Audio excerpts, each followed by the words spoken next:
आम्ही जिल्हाधिकाऱ्यांच्या मार्फत हे मुख्यमंत्र्यांना निवेदन देतोय। सकल मराठा समाज नांदेड परती मागे आम्ही पाहिलं मागच्या 2 दिवसापासून कुठेतरी लोकसभेचा निवडणुकीचा राग मनात घेऊन बीड जिल्ह्यामध्ये मराठा बांधवावर काही अन्याय होताना आपल्याला दिसून येतात। तसंच संघर्ष योद्धा माननीय मनोजदादा जरांगे यांना सोशल मीडियाच्या माध्यमातून काही समाजकंटकांनी धमक्या दिल्या।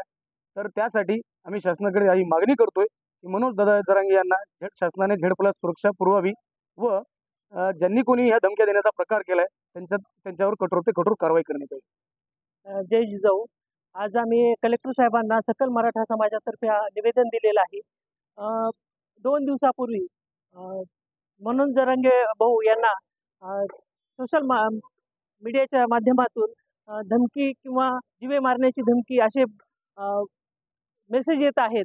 तर हे मेसेज त्याच्यामुळे आम्ही कलेक्टर ऑफिसमध्ये आलेलो आहोत आणि निवेदन देत आहोत।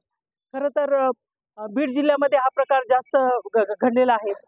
परवाच्या लोकसभेची जे निवडणुका झाल्या त्याच्यामध्ये पंकजाताई आणि धनुभाऊ मुंडे या दोघांना बी त्यांनी मनोजदादांना किंवा तुम्हाला फिरायचं आहे म्हणून सांगितलेलं आहे बीड जिल्ह्यामध्ये, पण त्यांना पण संबंध महाराष्ट्रामध्ये त्यांना पण फिरायचं आहे।